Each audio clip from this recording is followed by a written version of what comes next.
Vamos a hablar de estas palabras de nuestro Señor Jesucristo.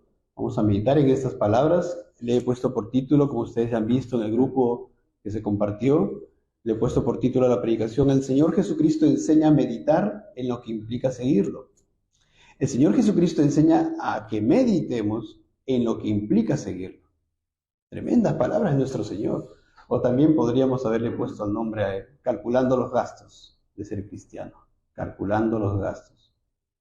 Hermanos, y para ello vamos a ir a la palabra del Señor, al libro de Lucas, al Evangelio según Lucas, capítulo 14, versículos 25 en adelante. Lucas 14, versículo 25 en adelante. Yo demando, por favor, su atención al respecto de lo que vamos a tratar ahora.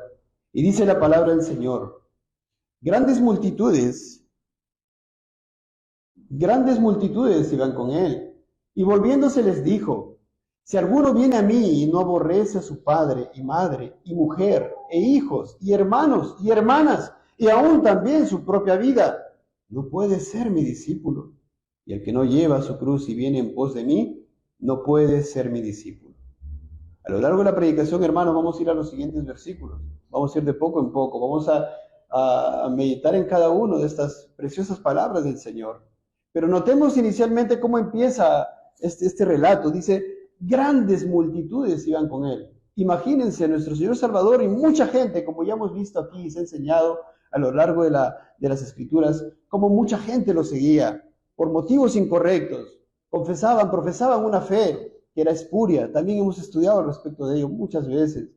Y aquí vemos que la palabra inspirada por Dios dice: grandes multitudes iban con él. Imagínense, mucha gente, muchísima gente, para ver los milagros, para verlas, lo escuchaban predicar, se maravillaban. Imagínense al precioso Salvador predicando la palabra, predicando su palabra que él inspiró. Wow, hermanos, qué precioso Señor. Mucha gente iba con él, pero nuestro Señor, miren lo que dice: y volviéndose, se voltea y les dijo: si alguno viene a mí, tantos vienen detrás de mí, si alguno viene a mí y no aborrece a su padre y madre y mujer e hijos y hermanos y hermanas y aún también su propia vida, no puede ser mi discípulo. ¿Qué significan estas palabras, hermanos? Tremendas palabras de nuestro Salvador. ¿Qué significa ser un verdadero cristiano? Es muy fácil decir, no, yo pongo primero a Cristo, pero ¿y en la práctica cómo es esto? Yo amo a Cristo con toda mi fuerza, sí. ¿Lo pones en práctica verdaderamente? ¿Por encima de ti mismo? ¿Por encima de tu familia? Eso vamos a meditar ahora. Y yo quiero, hermanos, acá darle un ejemplo pequeño, porque vamos a ir a otros ejemplos después. Quiero ahora darles un ejemplo. Imagínense, hay una persona que quiere trabajar en obras, digamos, en obras civiles, ¿no? Y bueno, le dicen: bueno, para que ingreses no te vamos a pedir nada, ningún requisito, ingresas, es gratis, vas a ingresar, muy bien. Pero ojo, tienes que trabajar aquí de 8 de la mañana a 5 de la tarde, cavar en cerro, en rocas, en tierra, pico, lanza, bajo el sol, bajo el frío, sudarás, te cansarás, va a ser mucho esfuerzo para ti. Entonces, hermanos, ¿qué tiene que hacer aquella persona que está pensando trabajar en aquella labor?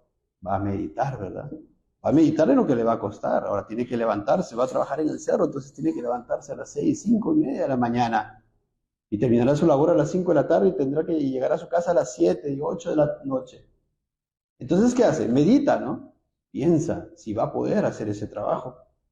Y nuestro Señor, imagínense, mucha gente le seguía. Nuestro Señor se voltea y les dice: a ustedes me sigue. Si alguno quiere venir a mí, si alguno quiere ser cristiano verdadero, tiene que estar dispuesto a poner en segundo lugar a su padre, a su madre, a su mujer, e hijos, y hermanos y hermanas, y aún su propia vida. Si no, no puede ser mi discípulo. Entonces, hermanos, acá una primera exhortación. Y cada uno pregúntese a sí mismo: ¿así es su manera de vivir? ¿Así está en ustedes primeramente Cristo en la práctica? ¿Realmente? ¿Por encima de todo y por encima de usted mismo? Hermanos, vamos a dar más ejemplos después, y quería darles esto para que ustedes entiendan. Entró por gracia el trabajador. El trabajador entró, ¿verdad? No le dieron, no hay ningún problema, entras a trabajar, pero él tenía que meditar los gastos. Y nuestro Señor está diciendo a estas personas: mediten. ¿Quieren ser verdaderos cristianos? Mediten bien, esto es lo que le va a costar. Y sabemos, y me adelanto también en decir, hermanos, porque sabemos que todo es por gracia. Porque si nosotros los cristianos estamos avanzando, a pesar de ser vituperados por causa de Cristo, a pesar de ser aborrecidos, a pesar de las tristezas, estamos en gozo y tenemos a Cristo. Y el Señor nos ayuda. Entonces, hermanos, lo primero, me adelanté un poco a la prédica, pero lo primero, hermanos, quiero precisar que la salvación es únicamente solo por gracia. Siempre se predica eso, no quiero que ustedes se confundan, por favor. Lo primero es decir que la salvación es por gracia. Sí o sí, de principio a fin. El Señor es quien se salva, quien regenera, quien da el don de la fe, el arrepentimiento y quien nos hace perseverar por medio de su Santo Espíritu. La palabra de Dios es amplia. Dice en Gálatas 3:10, por ejemplo, los que dependen de las obras de la ley están bajo maldición. Y ya, entonces yo voy a forzar para yo entonces voy a ganar mi salvación, mérito a mi esfuerzo. No. Los que dependen de las obras de la ley están bajo maldición. Y Efesios 2 también dice claramente, porque por gracia sois salvos, por medio de la fe, ¿no? Y esto no de vosotros, pues es don de Dios, no por obras, para que nadie se gloríe. Así lo que lo vamos a predicar ahora no son obras, hermanos, tengamos mucho cuidado. No es obras, la salvación no es por obras, es únicamente por fe en el Salvador, en su persona y en lo que Él hizo en la cruz del Calvario, no solamente en la cruz del Calvario, sino en toda su vida, hermanos. Ya Romanos 11:6 también dice, y si por gracia, ya no es por obra. De otra manera, la gracia ya no es gracia. Y si por obras, ya no es gracia. De otra manera, la obra ya no es obra. En otras palabras, o es obras o es gracia. ¿Quieres ganar tu salvación por obras? Estás perdido. ¿Por qué? Porque tienes que guardar la perfección. Y no puedes. No podemos. Ningún ser humano. ¿Por qué? Porque ya, es más, desde que hemos sido concebidos, estamos en pecado. Sí, hermanos. Es únicamente por gracia la salvación. La Biblia es clarísima en mostrarnos esta gran verdad escritural. En Isaías 55:1 también dice, a todos los sedientos, venid a las aguas, y los que no tienen dinero, venid, comprad y comed, venid, comprad sin dinero y sin precio. Es por gracia, hermanos. No nos cuesta, hermanos. Le costó a nuestro Señor. Eso está clarísimo, quiero que lo tengan muy claro. La salvación le pertenece al Señor, como dice David en el Salmo, como dice Jonás también, Jonás 2, como dice Apocalipsis. La salvación es del Señor. ¿Por qué somos salvos, hermanos? Señor. ¿Por qué estamos caminando aquí? Por el Señor. ¿Por qué seremos resucitados? Por el Señor. ¿Por qué estaremos en la gloria eternamente con Él? Por el Señor. De principio a fin, hermanos, a Él tiene que ser toda la gloria. Ahora, hermanos, habiendo precisado estas cosas, vamos al segundo punto. Y les voy a dar unos cuantos ejemplos más para poder comprender mejor lo que estamos diciendo respecto a lo que significa calcular los gastos de ser un verdadero cristiano. Entonces, hermanos, ahí en el versículo 25, ¿no? Antes de dar estos ejemplos, dice, grandes multitudes iban con él y volviéndose les dijo, si alguno viene a mí y no aborrece a su padre y madre y mujer e hijos y hermanos y hermanas y aún también su propia vida, no puede ser mi discípulo. Ahora la pregunta es, ¿el Señor está desanimando? El Señor está desanimando, no está advirtiendo lo que verdaderamente implica seguirlo a Él. Y en esta predicación yo no quiero desanimarlos, pero sí quiero, hermanos, que no se engañen. Amigos, yo quiero que no se engañen porque la gente se engaña. Hay muchas personas que profesan una verdadera religión, pero no están en el verdadero camino. No han sido regenerados, por tanto no aman a Cristo y su verdad. Y les resultan las cosas gravosas porque tarde o temprano se va a evidenciar. Hermanos, entonces dice nuestro Señor, dice, si alguno viene a mí y no aborrece a su padre, pero la pregunta es, hermanos, ¿acaso el Señor está enseñando a que odiemos a nuestros parientes, a que aborrezcamos a nuestros parientes? ¿Acaso nuestro Señor, y la palabra no se equivoca, no se contradice, acaso no dice la misma palabra del Señor, hermanos, de que nosotros tenemos que amar a incluso a nuestros enemigos? Entonces, ¿qué quiere decir nuestro Señor con que alguno no aborrece a su padre y a su madre? Pues hermanos, eso es lo que queremos precisar. Quiero yo citar acá dos frases, uno del erudito William Hendrickson, para que si hasta el momento de repente a alguien no le está resultando tan claro, ¿no? O de repente se está confundiendo, miren, dice William Hendrickson, habla de el costo del discipulado. Costo del discipulado. En palabras del pastor Charles Spurgeon dice, la verdadera religión es costosa, costosa. Hermanos, le voy a dar otro ejemplo más. Una persona muy pobre que mendiga en la calle, muy pobre, extremadamente pobre. Resulta que el Señor lo salva. Vamos, hablemos de un ciego de los evangelios y el Señor lo salva. Lo salvó por gracia, claro que sí. ¿Le costó al ciego? No le costó, pero ahora le va a costar. ¿Qué le va a costar? Ahora tiene que trabajar. ¿Va a poder sentarse y seguir mendigando? Ya no, porque ahora ya tiene ojos. La gente no le va a dar limosnas. Va a costarle, va a tener que trabajar, ahora va a tener que esforzarse. Ahora va a tener que ver todos los males que existen en la sociedad y le va a doler. Y ahora tiene que buscar una casa para vivir y tiene que pagar por esa casa y le va a costar. Tiene que comprar ahora ropa, ¿verdad? Y pagar los servicios, agua, luz y los demás servicios, ¿verdad, hermanos? ¿Me entienden? De igual manera, la salvación es así. Es todo por gracia, pero nosotros, por medio del Espíritu Santo, ahora tenemos que hacer, ¿verdad, hermanos? Las buenas obras, las cuales Dios preparó de antemano para que tuviésemos en ellas, dice la palabra. Otro ejemplo, hermanos. Del apóstol Pablo. Filipenses 3, del 5 al 6. Él ciertamente era un hombre fariseo, ¿verdad? Era muy apreciado y estimado por los sacerdotes. ¿Recuerdan ustedes, hermanos, cómo le encomendaron ahí? En Hechos 9 vemos cómo le encomendaban y él daba con permiso a los sacerdotes, iba a buscar cristianos para que lo trajeran presos a Jerusalén. ¿Para qué, hermanos? ¿Para considerarlos? ¿Para agraviarles? Él buscaba, dice la palabra, Saulo respirando aún amenazas y muerte contra los discípulos del Señor, vino al sumo sacerdote y le pidió cartas para la sinagoga de Damasco a fin de que si hallase algunos hombres o mujeres de este camino, los trajese presos a Jerusalén.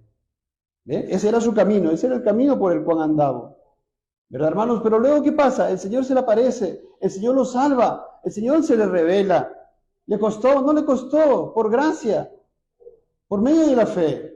Pero ahora él tenía que caminar por la puerta estrecha, hermanos, ¿verdad?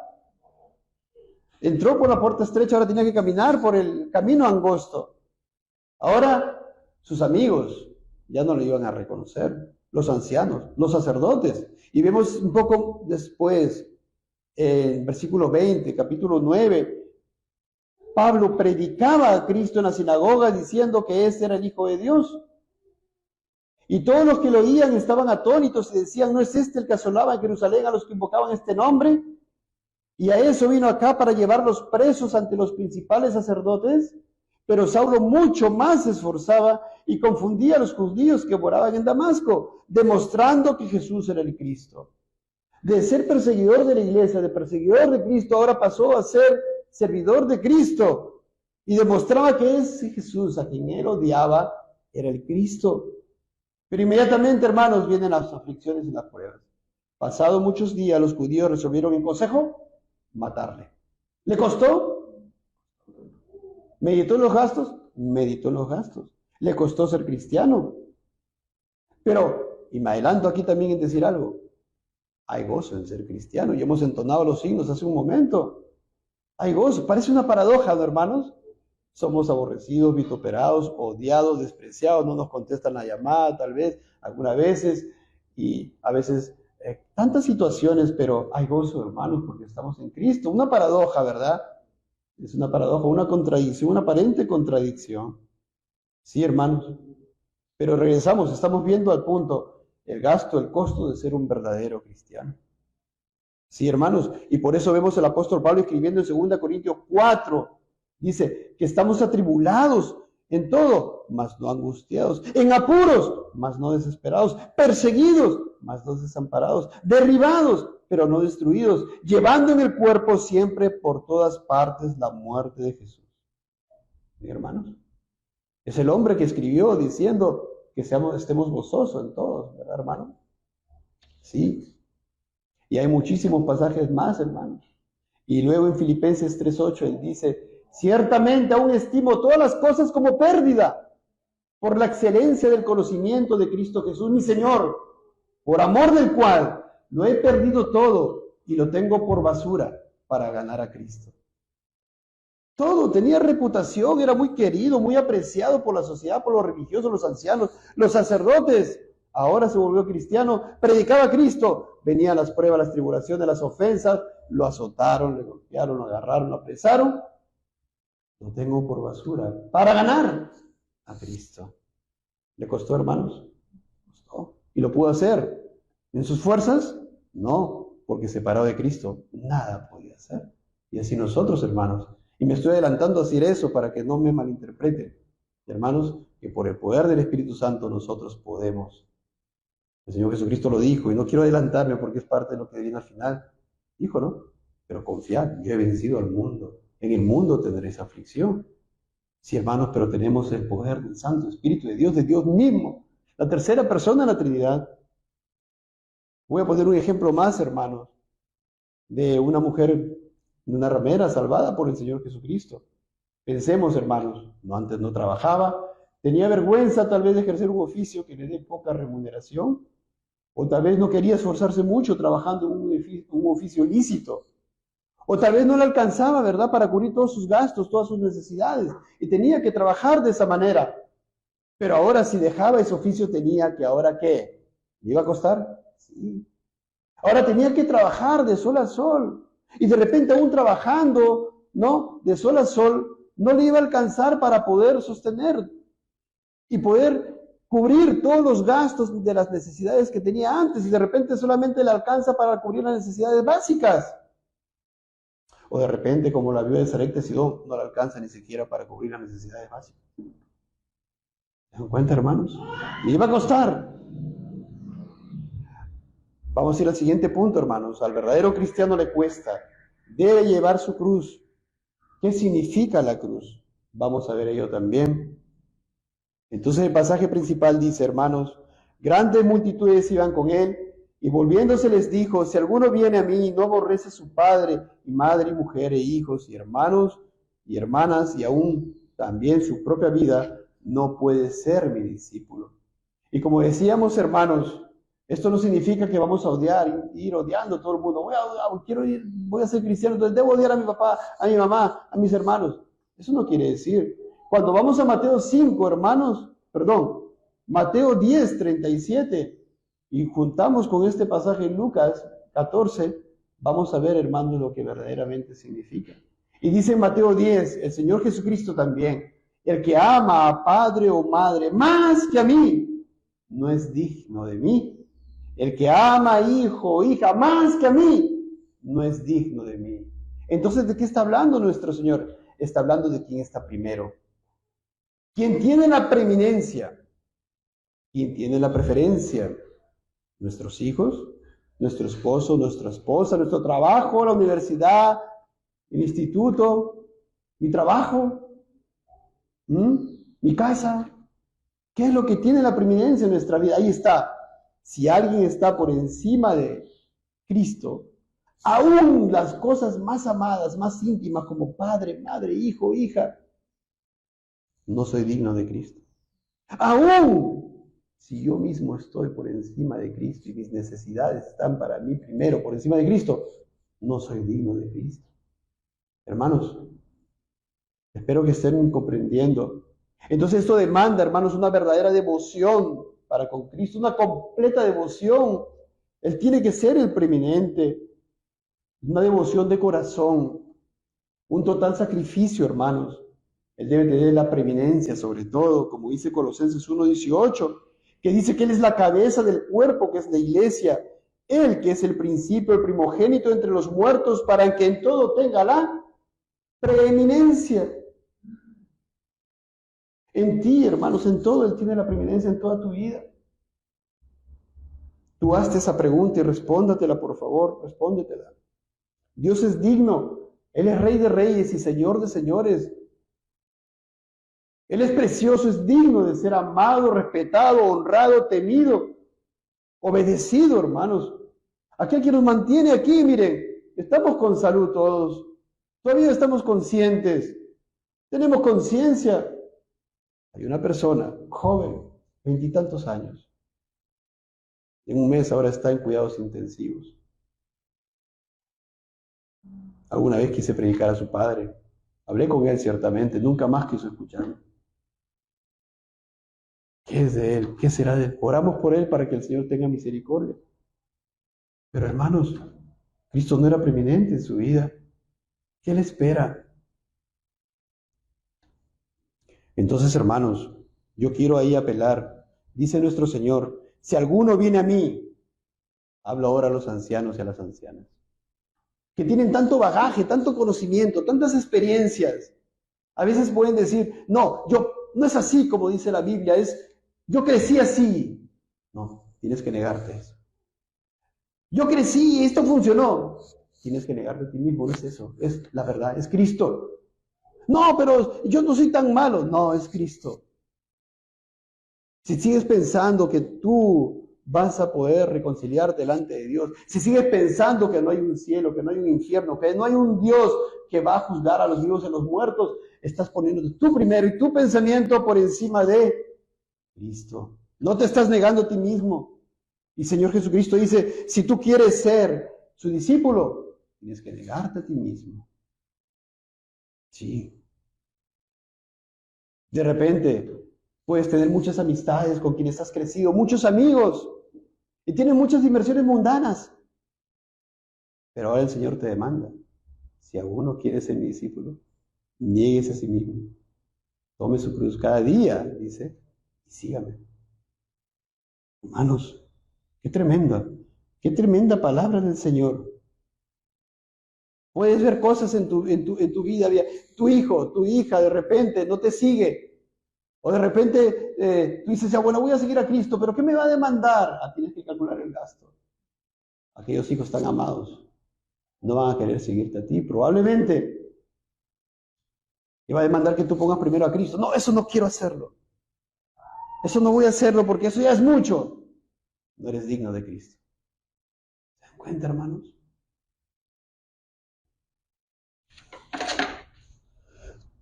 Los padres, ¿están dispuestos ustedes? Imagínense un padre que tiene una carga familiar, hijos, casa, pero trabaja en un lugar donde tiene que, es corrupto, en donde sus jefes le obligan a mentir o a ser corrupto, a hacer tratos ilícitos con el Estado. ¿Qué tiene que hacer ese padre? Tiene que mirar los gastos. ¿Cuáles son los gastos? Seguir a Cristo implica ahora vivir una vida en santidad. Entonces, ¿qué? De repente pierdo el trabajo. ¿Y qué es de mis hijos que los tengo en la universidad y ahora pago tantos miles de soles por cada uno de ellos? No voy a poder. Dios Jesucristo dice, si alguno ama madre, padre, más que amigo, hijo, hija, no es digno de mí. Y si alguno no toma su cruz, no es digno de mí. ¿Te das cuenta? A las madres, educar a tus hijos empleando, si es el caso, la vara, la corrección, la disciplina física. ¿Estás dispuesta a ello? ¿Estás dispuesta a poner primero a Cristo y sus mandamientos por encima de tus hijos? Y si te enseñaron a ti desde pequeño, desde pequeña a ser la líder, ¿verdad? Como ahora enseñan incluso en los lugares evangélicos, ¿verdad? La luchadora. ¿Estás dispuesta a dejar eso?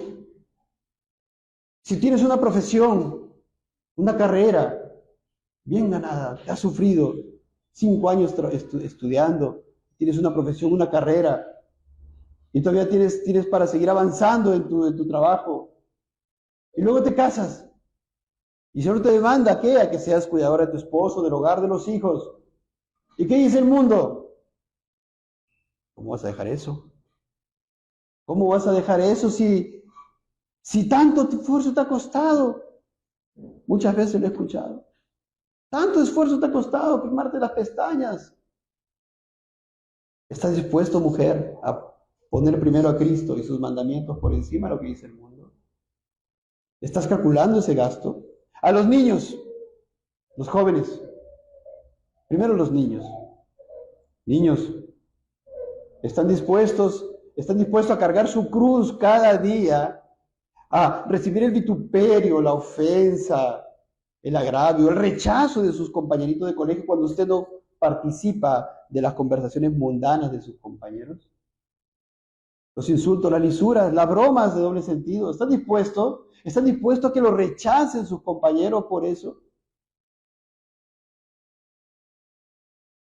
Los jóvenes, no creo que haya acá algunos, no sé, tienen parejas enamorados o enamoradas, ¿están dispuestos a dejarlo por Cristo? Porque están en pecado. Porque si eso no es para un matrimonio de aquí a unos meses, entonces están en pecado. Es ilícito. Es un enamoramiento del mundo, ¿verdad? Y pueden salir dañados. ¿Cuántos han enseñado en esta iglesia respecto del tema, hermanos? Ahora quiero citarles un extracto de un sermón del puritano Thomas Buxton al respecto de estos versículos. Dice, inicio la cita, que ningún hombre puede ser un verdadero discípulo de Cristo para quien Cristo no es más querido que lo que es más querido para él en el mundo.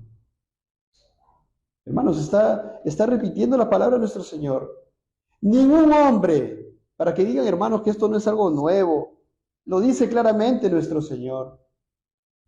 Acá los puritanos también tenían las cosas muy claras al respecto de este tema y lo predicaban así. Ningún hombre puede ser un verdadero discípulo de Cristo para quien Cristo no es más querido que lo que es más querido para él en el mundo.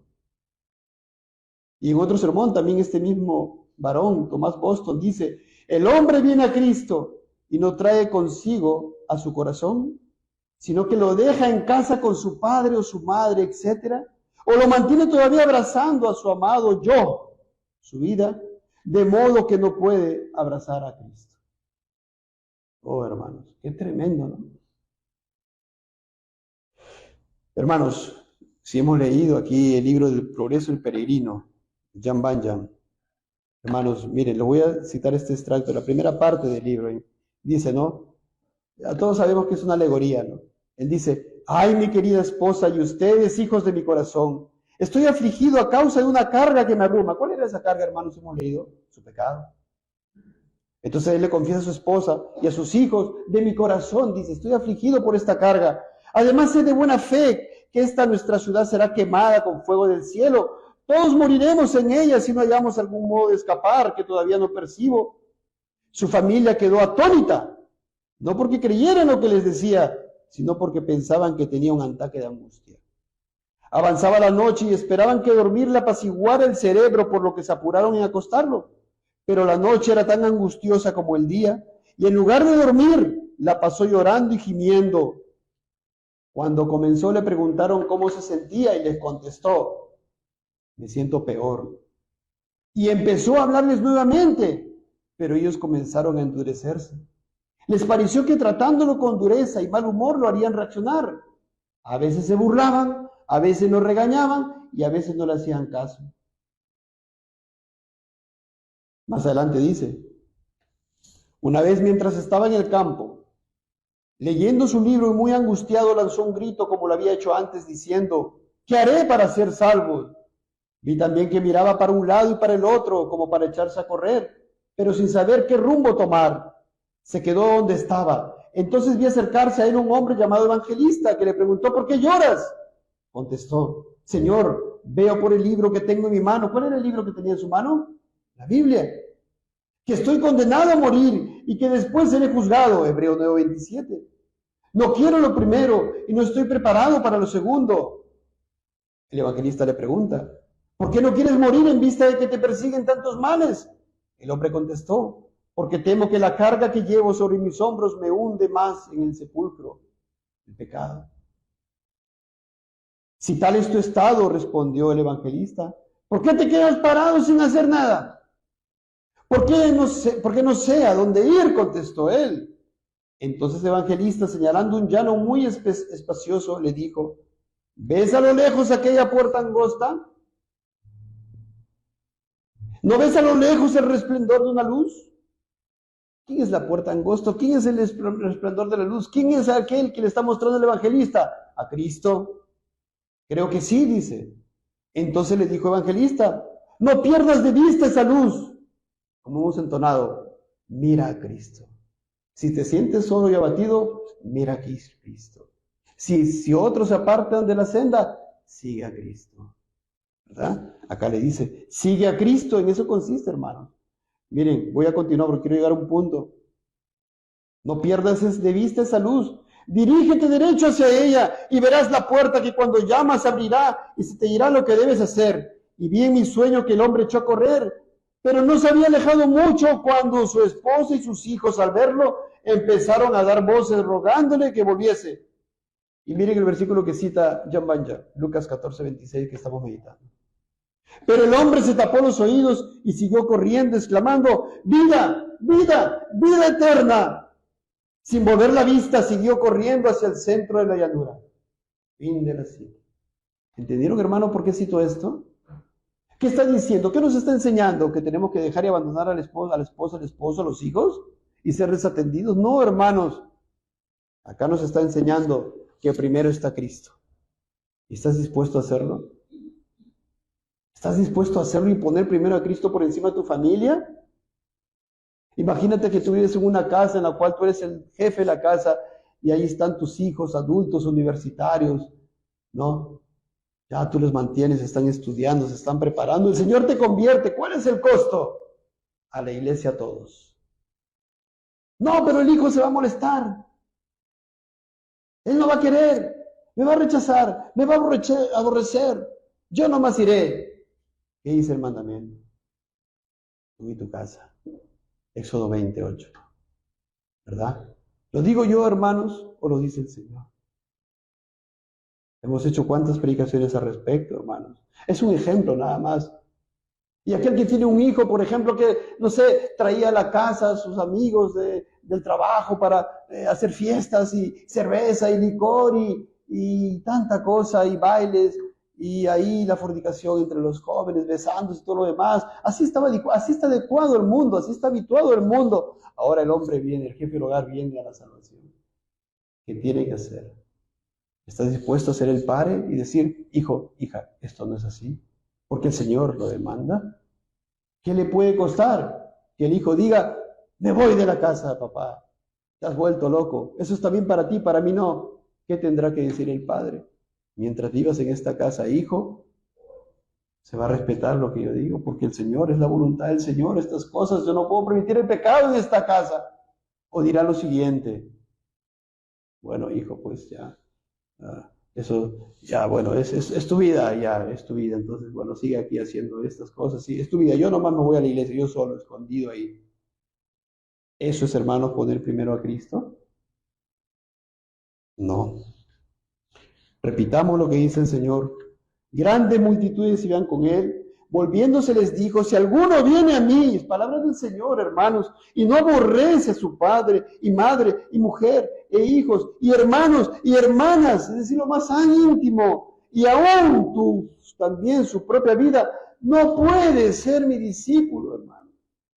Si alguno aquí profesa ser creyente y no cumple esta condición, yo le ruego, miren lo que el Señor dice, esta exhortación tan fuerte.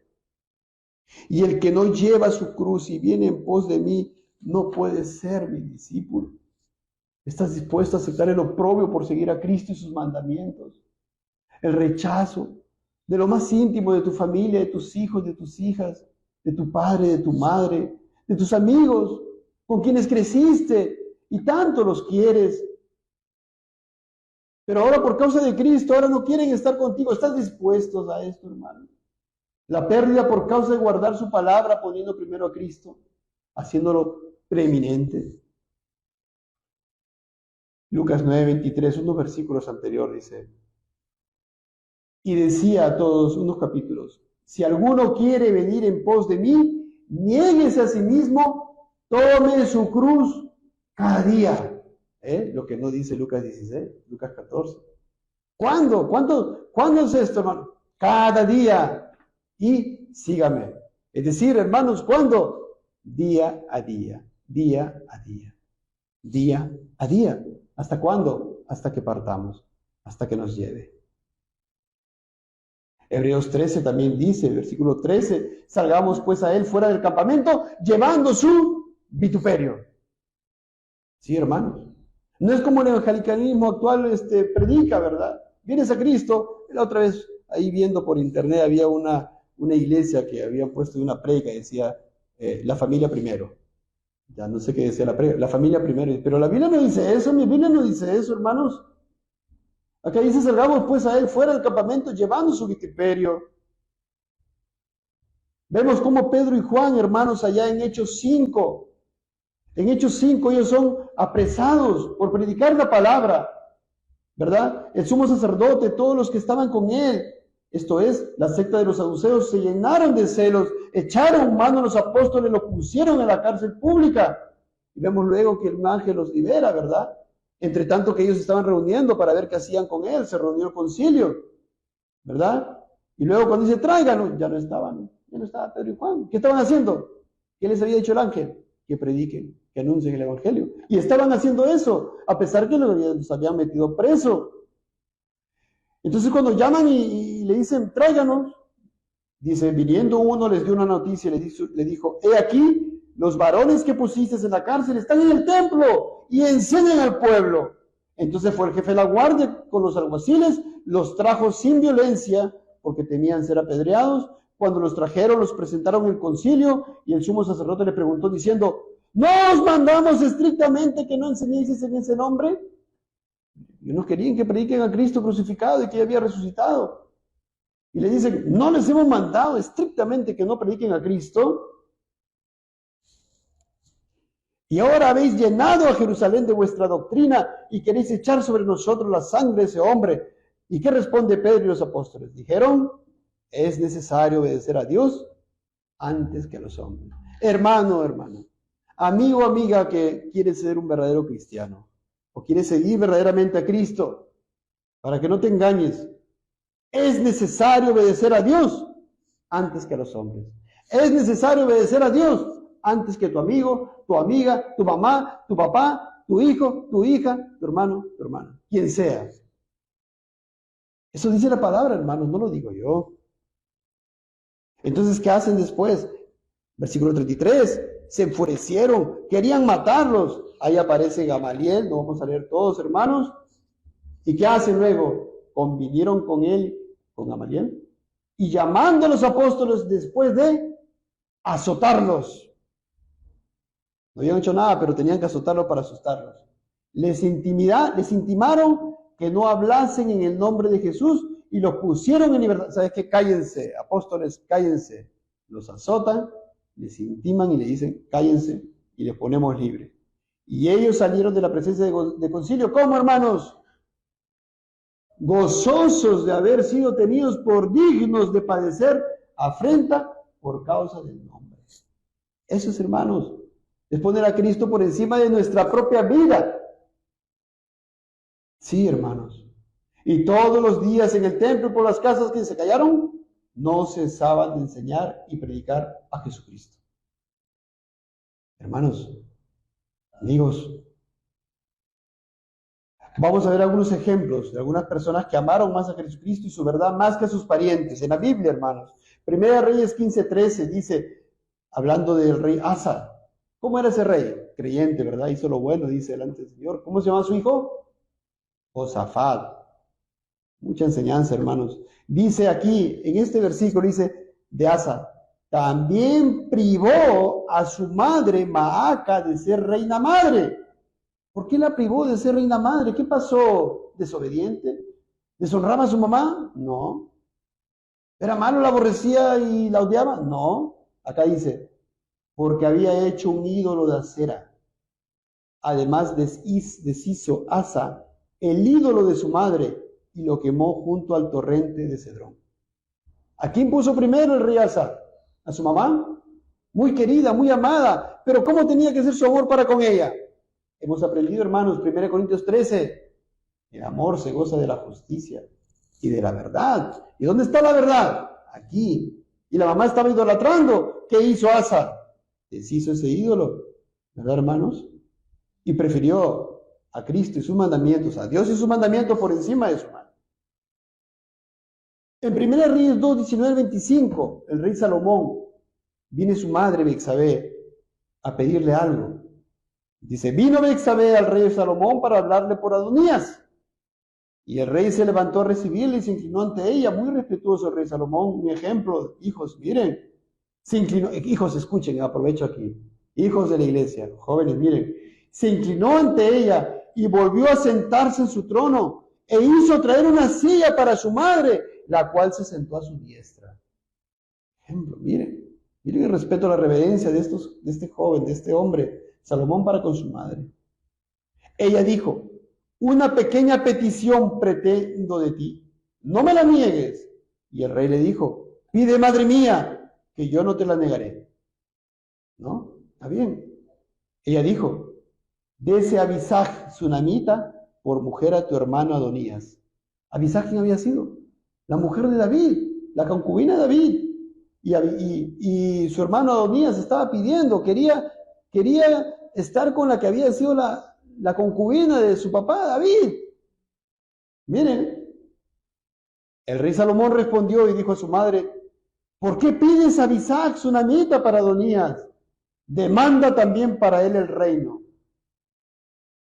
Porque él es mi hermano mayor y ya tiene también al sacerdote Abiatar y a Joab, hijo de Sarves. Estaba planeando una revuelta ahí.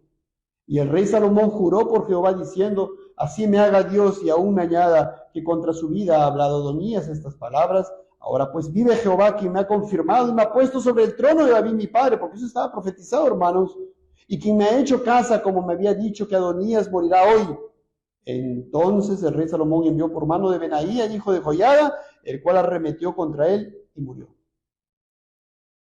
Hermano, ¿qué vemos aquí detrás de estas cosas? Porque hay muchas cosas para ver aquí. Que Salomón obedeció primero a Dios y la voluntad de Dios por encima de la voluntad de su madre, en este respecto. Hermanos, en el Nuevo Testamento, un pasaje para que ustedes puedan ver esto. 1 Corintios 7, 12 al 16. Aquí el apóstol dice, ¿no? Escuchen, presten mucha atención. Si algún hermano tiene mujer que no sea creyente y ella consiente en vivir con él, no la abandone. Imagínense, hermano, hay un hermano creyente, es cristiano, verdaderamente cristiano, y porque el Señor lo salvó, y tiene una mujer que no es creyente, pero la mujer consiente en vivir con él. Es decir, no tiene ningún problema, le dice, ya no hay problema, vamos a seguir tu religión, ya. Yo no quiero saber nada de Cristo, pero tú y sí, ya bueno, voy a sujetarme a ti en este respecto. Puedes ir a la iglesia, no tengo problema. ¿Quieres llevar a los hijos a la iglesia? No hay problema, bueno, ya. ¿Quieres leer tu Biblia? No hay problema, ya, no tengo ningún problema. Y si una mujer tiene marido que no sea creyente y él consiente en vivir con ella, acá la cosa es distinta, ¿no? Acá, ¿quién es el creyente? La mujer. La mujer el Señor la salva. Un matrimonio, digamos que un matrimonio, un varón y una mujer incrédulos. Y el Señor salva a la mujer. ¿Qué le dice el Señor? Divórciese. No, hermanos. ¿Cuál es la voluntad del Señor? ¿Que se divorcien? No, no es la voluntad del Señor. Claro que no. Pero acá hay un principio clarísimo, un mandato clarísimo. La mujer ahora que es creyente, ¿qué va a hacer? Va a buscar obedecer al Señor. Va a querer leer su Biblia, hacer sus devocionales, santificarse, no participar de las cosas del mundo que hace su esposo. Y de repente el esposo le dice, bueno, ya tú con tus cosas, ya eres exagerado, ya anda a tu iglesia, pues anda, ya quieres la Biblia, lee la Biblia, no tengo problemas, o sea, tú con lo tuyo y yo con lo mío. ¿Qué dice el Señor? ¿Divórciense? No. Dice, si él consiente en vivir con ella, no la abandone. Pero ¿qué pasa si el caso es distinto? Si el esposo le dice, ¿sabes qué? Yo no te conocí así. Yo me casé con una mujer distinta. La mujer con la que me casé, yo iba conmigo a las reuniones, a bailar, a las discotecas, a hacer las fiestas patronales, ¿no? A libar licor, alcohol. Ya no estoy de acuerdo contigo, pues no quiero seguir así casado contigo porque tú has cambiado. O dejas tu religión o sigues conmigo. Tienes dos caminos. Miren. Versículo 15. Dice ahí claramente, pero si el incrédulo se separa, sepárese. Pues no está el hermano o la hermana sujeto a servidumbre en semejante caso, sino que a paz nos llamó a Dios. ¿Se dan cuenta, hermanos, ese gasto, ese costo que tiene que calcular la persona a quien quiere ser verdaderamente discípulo de Cristo, verdaderamente discípulo de Cristo? ¿Cuántas personas han quedado en el camino en ejemplos como este? ¿Cuántas personas por seguir a su esposo o a su esposa o a sus hijos ya no han seguido? Conocemos aquí en la misma iglesia personas que venían Estaban de alguna manera, vamos a decir, perseverando. No la perseverancia de los santos, pero estaban siendo persistentes, constantes. Me pidieron las pruebas, las aflicciones. Como dice la palabra del sembrador, venían las pruebas y las aflicciones, se apartaron, tropezaron. Y ahora están muchos en el mundo. Sí, hermanos. Pero miren a qué punto tiene que ser la preeminencia de Cristo en tu vida, a tal punto que tú estés dispuesto a que tu esposo se vaya o tu esposa se vaya. Bueno, acá los matrimonios, por la gracia de Dios, los matrimonios que hay de la membresía de la iglesia, todos son hermanos creyentes, ¿verdad?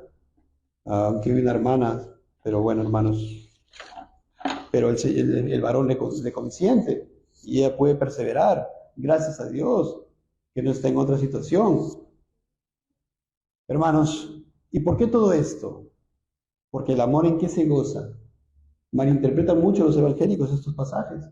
Pues el amor es sufrido, benigno, dice en el 5, 1 Corintios 13, no hace nada indebido, no busca lo suyo, no se irrita, no guarda rencor, no se goza de la injusticia, mas se goza de la verdad. Todo lo sufre, todo lo cree, todo lo espera, todo lo soporta.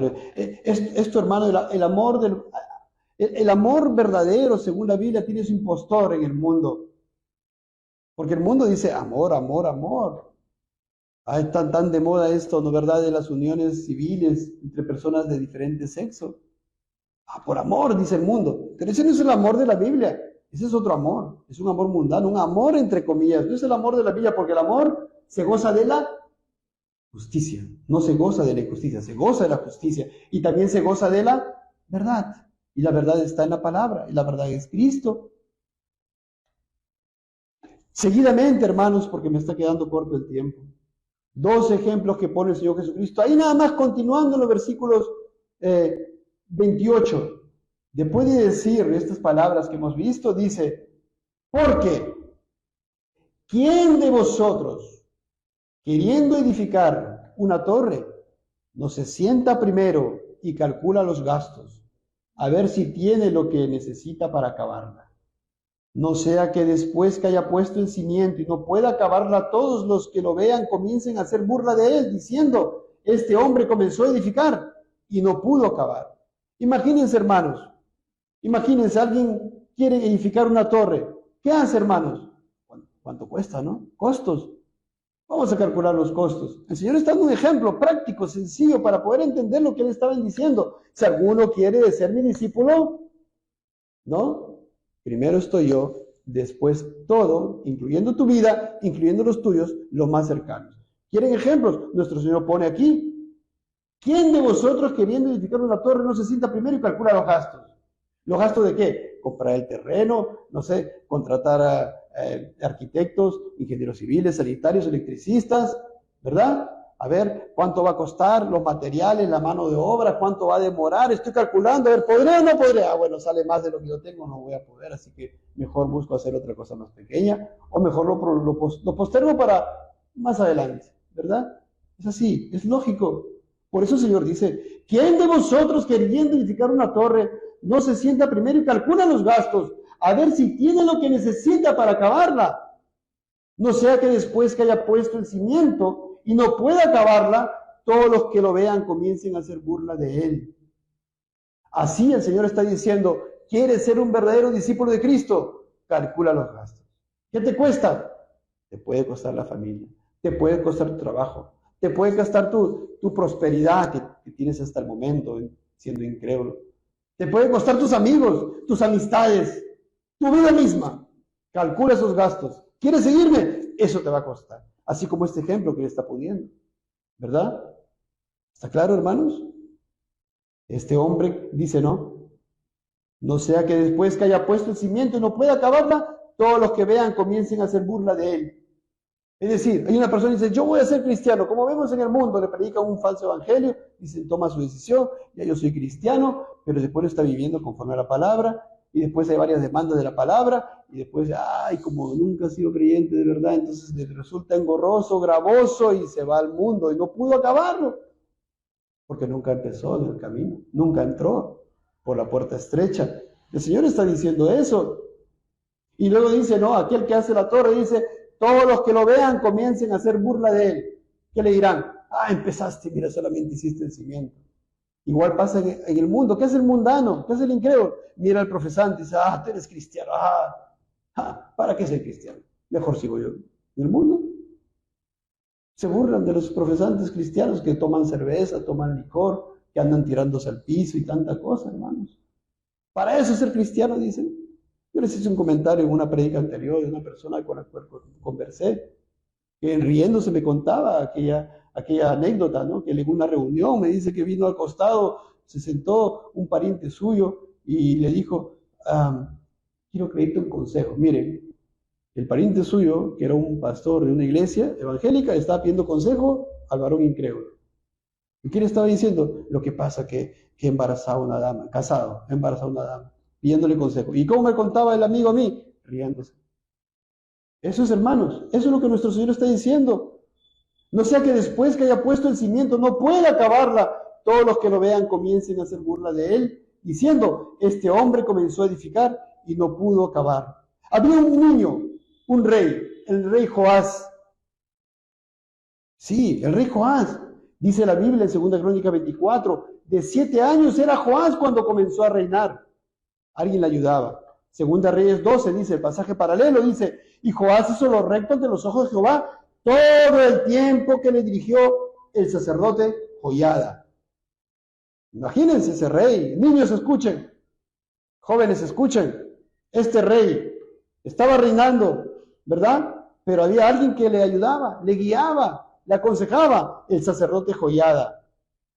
Pero luego dice en Crónicas 24:17 en adelante, muerto Joiada vinieron los príncipes de Judá y ofrecieron obediencia al rey, y el rey los oyó. Y desampararon la casa de Jehová, el Dios de sus padres, y sirvieron a los símbolos de acera y a las imágenes esculpidas. No había calculado los costos este niño, este jovencito. ¿Se dan cuenta del ejemplo tan diciente? Ahí está un ejemplo de alguien que no calculó los costos. Joás, tan pequeño, tan niño, tan joven. Joven, niño que estás escuchando, señorita, en un verdadero cristiano. Estamos hablando aquí lo que nuestro Señor está hablando respecto a un verdadero cristiano. Entonces, este hombre se quedó corto, Joás se quedó corto, después se va a la impiedad, a la idolatría, sirvieron a los símbolos de acera y a las imágenes esculpidas. Y más adelante se levanta un sacerdote, el hijo de Joiada, ¿y qué hace Joás? Lo manda a apedrear al sacerdote que venía a traer la palabra de Dios. Para resumir, hermanos, había otro hombre, la palabra de Dios nos enseña a otro hombre, Demas, que no calculó los gastos, hermanos, de ser un verdadero cristiano. El apóstol Pablo, allá en Colosenses y Filemón, lo cita. Cuando le escribe a la iglesia de Colosas, lo cita, dice, os saluda Lucas, el médico amado, y Demas.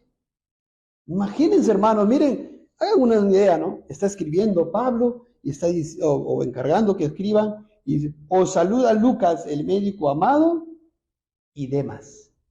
O sea que Demas es parte de su colaborador. Sí, en Filemón también lo cita, dice, Marcos, Aristarco, Demas y Lucas, mis colaboradores. O sea, supuestamente había entrado por la puerta estrecha. Pero las demandas de la palabra se dan vez tras vez. Y en el tiempo se ve lo que pasa con Demas. Y 2 Timoteo 4:10, Pablo dice, porque Demas me ha desamparado, amando este mundo, y se ha ido a Tesalónica. ¿Qué pasó, hermanos? Podemos hacer una prédica de estos 3 versículos nada más. ¿Qué pasó? Las demandas del Evangelio, la demanda de Dios. Vez tras vez hasta que él habrá dicho, no, esto no es mucho, mucho. Dura es esta palabra. ¿Quién la puede oír? Y acá además, el mundo, mis parientes, no sé, no precisa. Mis amigos, mi esposa, no, ya, mucho, demasiado. Me voy, ¿a dónde? Al mundo. ¿Dónde está Demas? Perdido, hermanos, en el infierno. Vemos también a Judas, ¿verdad? Lo mismo. ¿Cuánto tiempo con el Señor Jesucristo? Escuchando la palabra, yendo a evangelizar, predicaba a Judas. Y luego que vemos a Judas, ¿qué hace? Entrega al Señor Jesucristo. El hijo de perdición era Judas. Y luego, ¿qué hace? Dice, se ahorcó y se perdió eternamente. Así, hermanos. Eso lo vemos todos los días. Cuando el Evangelio, cuando la palabra no se predica, hermanos, la gente se va a quedar. Teniendo comezón de oír, se le va a predicar, se amontonan los maestros conforme a su concupiscencia y le decimos lo que quieren escuchar. Pero hermanos, eso lo vemos en el mundo, lo vemos en las iglesias, en muchas iglesias, llenan las iglesias de personas ahí meciéndolos, ¿no? Tienen comezón de oír, ahí está un chiste, un cuento, un teatrito, música del mundo para que se queden los jóvenes. Ahí está. Pero que le digan esto, a ver hermanos, ¿quieres ser verdaderamente discípulo de Cristo? Verdaderamente, niegues a sí mismo. Tome su cruz cada día, acepten, van a ser vituperados por causa de Cristo. Van a ser rechazados, los van a odiar, van a perder a sus amistades, inclusive a los más cercanos. Los pueden perder por causa de Cristo. ¿Estás dispuesto? ¿Estás dispuesto a entregar tu vida misma por Él? Si dices no, no eres digno de Cristo. ¿Quién lo dice, hermano? ¿Yo? Lo dice nuestro Señor y Salvador Jesucristo. Así es, hermanos. Así predicaban, hermanos. Pueden revisar. Baxter, Lutero, Jonathan Edwards, Spurgeon, los puritanos. Hay unos ejemplos de la Biblia, hermanos, otros ejemplos de la Biblia de personas, quiero seguir con esto, que sí calcularon el costo. De hoy día vamos a hablar de este hombre también, Enoc, Hebreos 11:5. Por la fe Enoc fue traspuesto para no ver muerte y no fue hallado, porque lo traspuso Dios, y antes que fuese traspuesto tuvo testimonio de haber agradado a Dios. ¿Cómo pudo hacerlo Enoc? Tenía fe, miraba al invisible, miraba a Cristo, y por eso pudo caminar la vida como negándose a sí mismo y tomando su cruz, aceptando lo propio. Pues en el libro de Judas, ¿qué dice? Que Judas profetizó también de esos falsos maestros. Vamos a ver eso hoy día en la tarde, hermanos. Sí, dice, de estos también profetizó Judas, séptimo desde Adán, diciendo que veía al Señor que venía en su segunda venida para hacer juicio contra esos falsos predicadores. Sí, hermanos. Igual Noé también, por fe, pudo negarse a sí mismo. ¿Cómo? Y construyó el arca, por fe, hermanos, teniendo su mirada en el Omnipotente. Abraham también salió de Ur de los Caldeos y por fe, como dice Hebreos, versículo 11, capítulo 11, versículo 8, por la fe Abraham, siendo llamado, obedeció para salir al lugar que había de recibir como herencia y salió sin saber a dónde iba. Por la fe habitó como extranjero en la tierra prometida, como en tierra ajena. ¿Por qué? Versículo 10. Porque esperaba la ciudad que tiene fundamentos, cuyo arquitecto y constructor es Dios. O sea, él miraba al Canaán terrenal, pero él por fe miraba al Canaán espiritual. La ciudad que tiene como fundamentos, cuyo arquitecto y constructor es Dios, el Canaán eterno, el reino de los cielos. Igual Moisés, ¿verdad? Dice, por la fe Moisés, hecho ya grande, rehusó llamarse hijo de la hija de Faraón, escogiendo antes ser maltratado con el pueblo de Dios. Ahí está, él midió los gastos. Bueno, yo acá estoy bien, soy el hijo de la hija de Faraón, caramba, estoy bien, estoy tranquilo, tengo todo, cubro mis necesidades, soy de renombre, pero ¿qué hace? Escojo antes ser maltratado con el pueblo de Dios que gozar de los deleites temporales del pecado. Calculó los gastos, hermanos. Teniendo por mayores riquezas, ahí está, hermanos, por fe, tenía por mayores riquezas el vituperio de Cristo que los tesoros de los egipcios. Ay, hermano. Así deben vivir sus vidas, hermanos. Porque tenía la mirada puesta en el galardón, en el reino de los cielos, en Cristo, en su Salvador, que era precioso para él. Y después por fe también otros, dice más adelante, versículo 36, experimentaron vituperios, azotes y a más de esto prisiones y cárceles. Fueron apedreados, aserrados, puestos a prueba, muertos a filo de espada, anduvieron de acá por allá cubiertos de pieles de ovejas y de cabras, pobres, angustiados, maltratados. Calcularon los gastos para ser cristianos, de los cuales el mundo no era digno, errando por los desiertos, por los montes, por las cuevas y por las cavernas de la tierra. Ahí está, hermanos. Calcula, ese puede ser el gasto para ti. Entonces, hermanos, dice, ¿no? Nuestro Señor dice, en este ejemplo del hombre que va a edificar la torre, dice, ¿quién de vosotros queriendo edificar una torre no se sienta primero y calcula los gastos a ver si tiene lo que necesita? Podríamos decir, entonces mejor no soy cristiano. Mejor no construyo la torre, entonces mejor no soy cristiano. Sigue diciendo nuestro Señor. Versículo 31. Miren, ¿o qué rey al marchar a la guerra contra otro rey no se sienta primero y considera si puede hacer frente con 10,000 al que viene contra él con 20,000? Hermanos, imagínense, hay un rey que tiene 10,000 soldados y quiere venir alguien a hacerle guerra con 20,000. ¿Qué hago? Pues medito, pido consejo, pienso, ¿y qué hago? Acá está. Y si no puede, cuando el otro está todavía lejos, le envía una embajada y le pide condiciones de paz. Hermanos, ¿cuál es el ámbito espiritual acá? ¿Cuál es el significado espiritual? Hermanos, estamos siendo abrumados. Amigos, ustedes están siendo abrumados. ¿Por qué? Por su pecado. La consecuencia es su pecado, la concupiscencia de la carne. Satanás está que los zarandea cada rato. Anda como león rugiente buscando a quien devorar. El mundo, los deseos del mundo, tienen que ir corriendo. ¿A qué? A pedir paz. ¿A quién? Condiciones de paz. ¿A quién? ¿Con quién tienen que reconciliarse? Con Dios. Sí. Si no están en Cristo verdaderamente, vayan a reconciliarse, a pedir el perdón de pecados a Cristo. Así pues, cualquiera de vosotros que no renuncia a todo lo que posee, no puede ser mi discípulo. Muchos falsos maestros que enseñan esto y dicen, tienes que dar todo, vende tu casa, trae todo para ir para el mentiroso pastor ahí, ¿verdad? No, hermanos, ya hemos visto qué significa eso. Poner primero a Cristo en todo. ¿Podemos, hermanos? ¿Podremos nosotros mismos? No, nosotros no podemos. Ya nuestro Señor Jesucristo dijo, separados de Él, nada podemos hacer, nada. Pero nosotros, hermanos, si estamos en Cristo, y somos nuevas criaturas, el día que el Señor nos convirtió y nos convertimos de las tinieblas a la luz, el Señor puso su Santo Espíritu en nosotros. Y el Santo Espíritu de Dios sí nos puede hacer santificarnos, vivir esta vida, porque Él es el Consolador, que en otra versión dice Confortador, que nos da fuerza para vivir este día, esta vida, día a día, y mortificar nuestros pecados y cargar nuestra cruz y seguirlo. Sí, hermanos, tenemos el poder que viene de Dios. El Señor Jesucristo y a sus discípulos, después de que habló con el joven rico, el Señor Jesús mira a sus discípulos y mirándolos Jesús les dijo, para los hombres esto es imposible. Hermanos, para nosotros sería imposible vivir una vida así, mortificando nuestro pecado, cargar nuestra cruz cada día, es imposible. Para los hombres esto es imposible, más para Dios todo es posible. Juan 14, 26 a 27, más el Consolador, el Espíritu Santo, a quien el Padre enviará en mi nombre, Él os enseñará todas las cosas y os recordará todo lo que yo os he dicho. La paz os dejo, mi paz os doy, yo nos la doy como el mundo la da. No se turbe vuestro corazón, ni tenga miedo.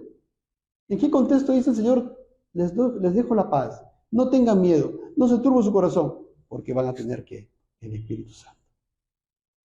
Y luego en Juan 16 dice, estas cosas os he hablado para que en mí tengáis paz. En el mundo tendréis aflicción. Mire, hermanos, tendréis sí o sí aflicción. Pero confiad, yo he vencido al mundo. ¿Y cómo nuestro Señor venció al mundo? Como Dios podía vencerlo fácilmente, Él es el creador de todo, pero como hombre, pues Él es Dios y hombre. Como hombre, por el poder del Espíritu Santo, Él venció al mundo. Y por eso le está diciendo, ustedes, como hombres, como seres humanos, si tienen el Espíritu Santo, van a poder hacer todas estas cosas y van a poder vencer el mundo. Así que en Cristo lo podemos hacer. Y hermanos, como les dije hace rato, y hay gozo tremendo. Como dice Gálatas 5:22, mas el fruto del Espíritu es amor, gozo, y sigue, paz, paciencia, benignidad, bondad, fe, gozo. Hay gozo en Cristo. Sí, hermano, ¿o no? Tremendo gozo, contentamiento. Oh, hermanos, en medio de las aflicciones. Sí, en medio de las aflicciones. ¿Cómo serían nuestros hermanos, no verdad? Aquellos mártires que eran muertos ahí en el circo romano, ¿no? Siendo devorados por aquellas fieras. ¿Tenían gozo? Tenían gozo, hermano. Cantando himnos. Tenían gozo. Y Abraham, nuestro Señor habla de Abraham. En Juan 8, ¿recuerdan? Dice, Abraham vuestro padre se gozó de que había de ver mi día y lo vio y se gozó. O sea que Abraham, remontándonos a Génesis, ¿cómo vivía? Por fe. ¿Era creyente? Era creyente. ¿Era salvo? Sí. ¿Por qué? Porque creía en Cristo. Y el Señor Jesús, ¿qué dice en Juan 8? Que Abraham miraba a Cristo, que él iba a venir, ¿verdad? ¿Y cómo? ¿Cómo lo miraba? Con gozo. Y Mateo 5 dice el Señor: bienaventurados sois cuando por mi causa os vituperen y os persigan y digan toda clase de mal contra vosotros mintiendo. ¿Qué dice? Entristezcanse, gozaos y alegraos, porque vuestro galardón es grande en los cielos. Pero, Señor Jesús, ¿cómo que si voy a ser vituperado, me van a perseguir, me van a odiar, me van a dejar de contestar la llamada, me van a dejar de escribir, ya no quieren reunirse conmigo? Aquel amigo de la infancia con que tanto tiempo pasé, me aborrece ahora por causa que le predico tu palabra. El Señor dice: gozaos y alegraos. Miren, hermanos, les voy a citar dos comentarios del erudito en hebreo John Hill, en su comentario respecto a esto último que venimos viendo, y luego un otro comentario del puritano Matthew Henry. Con esto terminamos, hermanos. Dice John Hill, inicio la cita: aquellos que tienen la intención de hacer profesión de religión deben sentarse y considerarlo bien. Miren, lo cual no implica que las personas deban demorar el ejercicio de la profesión. Importante. Pero que esto debe hacerse con consideración, cuidado y prudencia. Debe considerarse sobre qué fundamento un hombre va a construir. Si la obra de la gracia es verdaderamente obrada en su alma, cuál sea la naturaleza y el uso de las ordenanzas del Evangelio. ¿Con qué puntos de vista toma una profesión y se somete a las ordenanzas y a lo que la iglesia y el ministro dan? ¿Tiene la intención de caminar con ellos? ¿Y cuál es el cargo y costo de una profesión? Porque tal obra es cargada y costosa y debe pensarse y considerarse si es capaz de soportarla. Fin de la cita. Qué distinto al evangelio que se predica ahora. Yo recuerdo cuando una vez alguien me habló, me decía: no importa, toma tu decisión, no importa, no, ya después aprender, no importa, toma tu decisión. O sea, una decisión va a estar puesta sobre qué, sobre algo que no conozco, sobre algo que no sé. Nunca me predicaron el evangelio en aquella oportunidad. Pero dice algo importante este hombre, este comentarista, este erudito. Dice: está bien, debes meditarlo, pero dice: no demores tu profesión. Porque ¿qué dice Hebreos, por ejemplo? Hoy, para que no te endurezca por el engaño del pecado. Hoy, porque no sabemos si vamos a estar mañana. Ojo. Dice ahora el puritano Matthew Henry en su comentario al respecto también de Lucas 14. Inicio la cita: todos los que toman sobre sí una profesión de religión se comprometen a construir una torre, no como la torre de Babel en oposición al cielo, que por lo tanto quedó sin terminar, sino en obediencia al cielo. Más adelante dice: comiencen desde abajo y coloquen los cimientos profundos, colóquenlos sobre la roca y asegúrese de trabajar, y luego apunte tan alto como el cielo. Aquellos que pretendan construir esta torre deben sentarse y calcular el costo. Consideren que les costará la mortificación de sus pecados, aún de las concupiscencias más amadas. Les costará una vida de abnegación y vigilancia y un constante curso de santos deberes. Puede tal vez costarles su reputación entre los hombres, sus bienes y libertades, y todo lo que les es querido en este mundo, incluso la vida misma. Hermanos, si puedo leer más y más comentarios al respecto de este tema. De predicadores antiguos, ¿verdad? Y de comentaristas antiguos. Espero que el Señor les dé convicción, amados hermanos, amigos que profesan una fe y que no están andando, mortificando sus pecados y llevando la cruz de Cristo. Mediten muy bien estas cosas, por favor. Es para su bien, porque el amor se goza de la verdad. Porque si no les amáramos, hermanos, no les predicaríamos esto para que sigan viniendo. Hermanos, sea el Señor honrado en todo. Amigos, amigas, jóvenes, niños, nadie tiene la vida comprada. Tenemos que estar a cuenta con el Señor porque Él es digno de nuestro honor. Es digno de que nosotros lo honremos más que todas las cosas. Por Él existimos. Él es el creador del universo. Él te mantiene ahí sentado. No te pares después, rechazándole a Cristo. No te pares después, de momento nos vamos a levantar aquí y no te pares dándole la espalda a Cristo. Qué triste sería, ¿no?